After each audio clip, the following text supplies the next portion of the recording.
ഇപ്പോൾ 246 മരണം ഔദ്യോഗികമായി സ്ഥിരീകരിക്കുമ്പോൾ അതിനുമേറെ പേരെ കാണാനില്ല എന്ന സാഹചര്യം അവിടെ നിൽക്കുകയാണ്. ഇവരൊക്കെ എവിടെയാണ്? ആ മണ്ണിനടിയിൽ ആരൊക്കെ അകപ്പെട്ടിരിക്കുന്നു എന്ന വലിയ ചോദ്യം ഉയരുന്നുണ്ട്. അതുകൊണ്ട് തന്നെ നാളത്തെ ദിവസം വളരെ പ്രധാനപ്പെട്ടതാണ്. ബെയ്ലി പാലത്തിന്റെ നിർമ്മാണം സൈന്യം ഇത്ര ഊർജിതമായി ഈ പ്രതികൂല കാലാവസ്ഥയിലും പാലം നിർമ്മാണം അതുമായി മുന്നോട്ട് പോവുകയാണ്. രാവിലെയോടുകൂടി എന്തായാലും പാലം പ്രവർത്തന സജ്ജമാകും എന്ന് പ്രതീക്ഷിക്കുന്നു. അങ്ങനെയാണെങ്കിൽ കൂടുതൽ യന്ത്ര സംവിധാനങ്ങൾ ഉറപ്പുവരുത്തിക്കൊണ്ട്, കൂടുതൽ മണ്ണുമാന്തി യന്ത്രങ്ങൾ അവിടെ എത്തിച്ചുകൊണ്ട് കൂടുതൽ ശക്തമായ തെരച്ചിൽ സാധ്യമാകും എന്നതാണ് പ്രതീക്ഷിക്കുന്നത്. ചുരുക്കം ചില വീടുകൾ ഒഴികെ ബാക്കി ഒന്നും ആ ഭൂമിയിൽ ഇനി ബാക്കിയില്ലാത്ത അവസ്ഥയാണ്. അനീഷ്, ഈ 3 വാർഡുകൾ ആണ് പൂർണ്ണമായും ഈ ദുരന്തത്തിൽ അകപ്പെട്ടത്. അതിൽ ഏറ്റവും ദുരന്തം ഏറ്റുവാങ്ങിയിരിക്കുന്നത് മുണ്ടക്കൈയാണ്. അട്ടിമലയും ഒപ്പം തന്നെ ചൂരൽമലയും ഇതുപോലെ തന്നെ ഈ ഉരുൾപൊട്ടലിന്റെ പ്രഹരം ഏറ്റുവാങ്ങിയ ഇടങ്ങളാണ്. അതിൽ ചൂരൽമല നമുക്കറിയാം, അവിടെ ഏറ്റവും ആദ്യത്തെ ദിവസം കൂടുതൽ ശക്തമായ രക്ഷാദൌത്യങ്ങൾ ഉണ്ടായി. അവിടെ ഇനി ഈ രീതിയിലുള്ളൊരു തെരച്ചിൽ അത്ര ആവശ്യമില്ല എന്നാണ് തോന്നുന്നത്. അപ്പോഴും ഈ അട്ടമലയുടെ കാര്യത്തിൽ ഒരു സംശയം ബാക്കിയുണ്ട്. അവിടങ്ങളിലെ എല്ലാ പ്രദേശങ്ങളിലേക്കും രക്ഷാദൌത്യത്തിൽ ഏർപ്പെട്ടിരിക്കുന്നവർക്ക് എത്താൻ കഴിഞ്ഞോ? ആ പ്രദേശത്ത് ഇനി കൂടുതൽ ഈ നമ്മൾ ഇപ്പോൾ കാണുന്ന ഇടത്തെ ഇവിടുത്തേതുപോലെ മുണ്ടക്കൈയിലേതുപോലെയുള്ള സമാനമായ സാഹചര്യം ഉണ്ടാവുമോ? എന്താണ് ഈ 2 പ്രദേശങ്ങളുമായി ബന്ധപ്പെട്ട് നമുക്ക് കൂടുതലായി ലഭിക്കുന്ന വിവരങ്ങൾ? ഇനി നാളെ മുതൽ മുണ്ടക്കൈ കേന്ദ്രീകരിച്ച് മാത്രമായിരിക്കുമോ രക്ഷാദൌത്യം, അതോ ഈ 2 സ്ഥലങ്ങളിലും ഇനി അവശേഷിക്കുന്ന ഇടങ്ങളുണ്ടോ?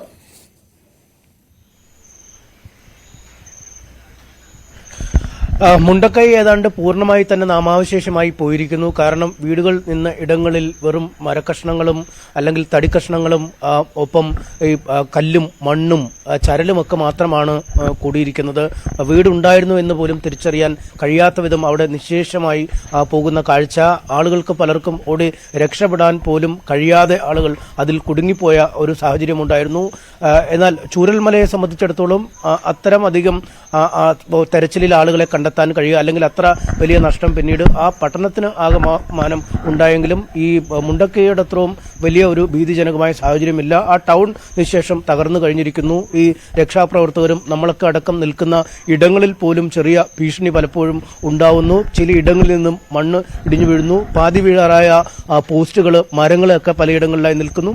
അവിടങ്ങളിൽ നിന്നൊക്കെ ഈ ഏത് സമയത്തും വീണ്ടും ഒരു മണ്ണിടിച്ചിൽ ഉണ്ടാവാനുള്ള സാധ്യത പലപ്പോഴും പ്രവചിക്കപ്പെടുകയും അവിടെ നിന്നൊക്കെ നമ്മളെയൊക്കെ പല തവണ ഈ ഉദ്യോഗസ്ഥർ സുരക്ഷിതമായ ഇടങ്ങളിലേക്ക് മാറ്റുന്ന സാഹചര്യം ഉണ്ടാവുകയും ചെയ്തിരിക്കുന്നു. ഒപ്പം ഈ പുഴയിലേക്കുള്ള ജലപ്രവാഹത്തിന്റെ തോത് അത് വളരെ വലിയ രീതിയിൽ വർദ്ധിക്കുന്ന കാഴ്ചയാണ് ഓരോ മണിക്കൂറിലും അനുഭവപ്പെട്ടത്. ഉച്ചവരെ ഏതാണ്ട് തെളിഞ്ഞു ഒഴുകിയ പുഴ ഉച്ച കഴിഞ്ഞ് മഴ കനത്തതോടുകൂടി കലങ്ങി മറിഞ്ഞ് ഒഴുകുന്ന, അതായത് കാട്ടിൽ വീണ്ടും എന്തൊക്കെയോ സംഭവിച്ചിരിക്കാമെന്ന ഒരു ഭീതി ജനിപ്പിക്കുന്ന രീതിയിലേക്കുള്ള ഒഴുക്കാണ് വന്നത്. അതുകൊണ്ട് തന്നെയാണ് രക്ഷാപ്രവർത്തകർ വൈകുന്നേരം ഒരു 5-6 മണിയായപ്പോൾ രക്ഷാപ്രവർത്തനം അവസാനിപ്പിച്ച് താഴേക്ക് മലയിൽ നിന്നും ഇറങ്ങിയത്. കാരണം അല്ലെങ്കിൽ ഈ പുഴ കടന്ന് മറുവശത്തേക്ക് വരാൻ സാധിക്കാത്ത സാഹചര്യമുണ്ടാവും. ഒരു തടിപ്പാലത്തിൽ കൂടിയാണ്, മുകളിൽ ഒരു കയറിൽ പിടിച്ച് തൂങ്ങിയാണ് പലപ്പോഴും രക്ഷാപ്രവർത്തകരും പ്രധാനപ്പെട്ട ഉദ്യോഗസ്ഥരടക്കമുള്ളവരും പുറം ലോകത്തേക്ക് എത്തുന്ന ഒരു സാഹചര്യം. ഒരുപക്ഷെ വീണ്ടും ഒരു മണ്ണിടിച്ചിൽ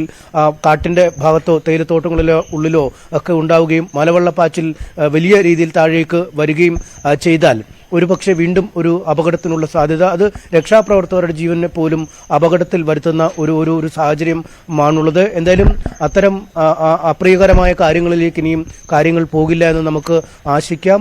എന്തായാലും മുണ്ടക്കൈയിലെ അതിദാരുണമായ രീതിയിൽ വീടുകൾ തകർന്നു കിടക്കുന്നു. പക്ഷേ ഈ ചൂരൽമലയിൽ പട്ടണം ഒന്നടങ്കം പോയിരിക്കുന്നു.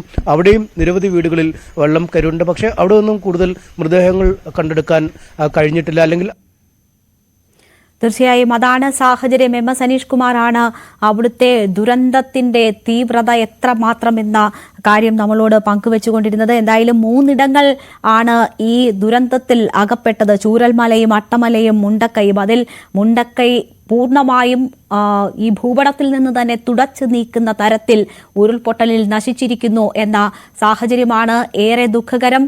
അവിടെ ചുരുക്കം ചില വീടുകൾ മാത്രമാണ് വീടിന്റെ സ്ട്രക്ചറായെങ്കിലും അവിടെ അവശേഷിക്കുന്നത്. ബാക്കിയെല്ലാം മണ്ണ് വിഴുങ്ങിയിരിക്കുകയാണ്. അതിനുള്ളിൽ ആരൊക്കെ എങ്ങനെയൊക്കെ എന്നതാണ് അറിയേണ്ടത്.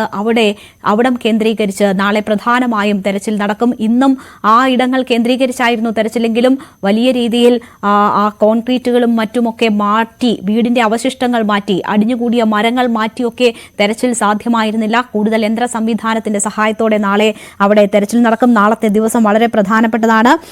മുഖ്യമന്ത്രി അവിടെ സംഭവസ്ഥലത്ത് എത്തുന്നുണ്ട്, സർവകക്ഷി യോഗം വിളിക്കുന്നുണ്ട്. ഈ ദുരിതാശ്വാസ പ്രവർത്തനങ്ങൾ, രക്ഷാദൌത്യമൊക്കെ വിലയിരുത്തപ്പെടും. മന്ത്രിമാർ 9 പേരാണ് സ്ഥലത്ത് ക്യാമ്പ് ചെയ്യുന്നത്. ഇവർ 2 സംഘങ്ങളായി തിരിഞ്ഞ് ഈ പ്രവർത്തനങ്ങൾ ഏകോപിപ്പിക്കാനൊക്കെയുള്ള തീരുമാനങ്ങളാണ് എടുത്തിട്ടുള്ളത്. കൺട്രോൾ റൂമുകളിൽ ഒക്കെയും മന്ത്രിമാരുടെ സാന്നിധ്യം, അവരുടെ നേതൃത്വം ഉറപ്പുവരുത്തുന്നു. മറ്റ് രക്ഷാദൌത്യങ്ങളെയും അവർ ഏകോപിപ്പിക്കുന്നുണ്ട്. അങ്ങനെ കേരളം ഇന്നുവരെ കണ്ടിട്ടില്ലാത്ത വിധത്തിലുള്ള രക്ഷാദൌത്യം, സമാനതകളില്ലാത്ത രക്ഷാദൌത്യം ആ ഭൂമിയിൽ നടക്കുകയാണ്. അപ്പോഴും ബാക്കിയായി ഇനി എത്ര പേർ എന്ന ചോദ്യം അവശേഷിക്കുന്നു. ഇപ്പോൾ തന്നെ മരണം 246 എത്തുന്നു. അത്രയും തന്നെ ആളുകളെ കാണാനില്ല എന്ന ദുഃഖകരമായ സാഹചര്യവും നിലനിൽക്കുന്നു.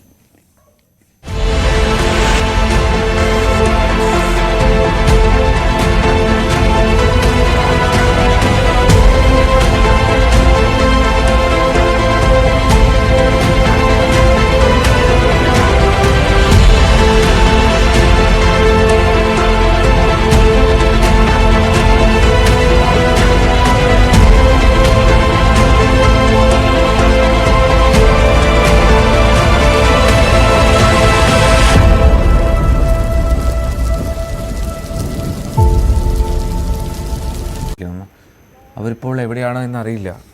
അത്രമാത്രം ഭീകരമായിട്ടുള്ള സാഹചര്യത്തിലൂടെ കടന്നു പോവുകയാണ് നമ്മൾ.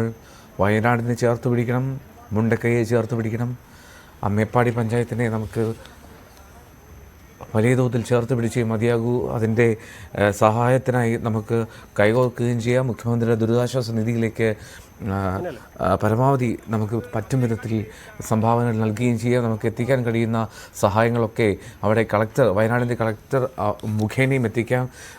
അനുമോദ്, അവിടെ രക്ഷാപ്രവർത്തകരെയാണോ ആ ദൃശ്യങ്ങൾ കാണുന്നത്? മുകളിലേക്ക് പോകുമ്പോൾ സൂക്ഷിച്ചു വേണം. പക്ഷേ എങ്കിൽ പോലും അവിടെ കാണുന്ന അവിടെ എന്താണ്, അവിടെ തെരച്ചിൽ നടക്കുന്നുണ്ടോ മുകളിൽ? അനുമോദ്, മുകൾ ഭാഗത്ത്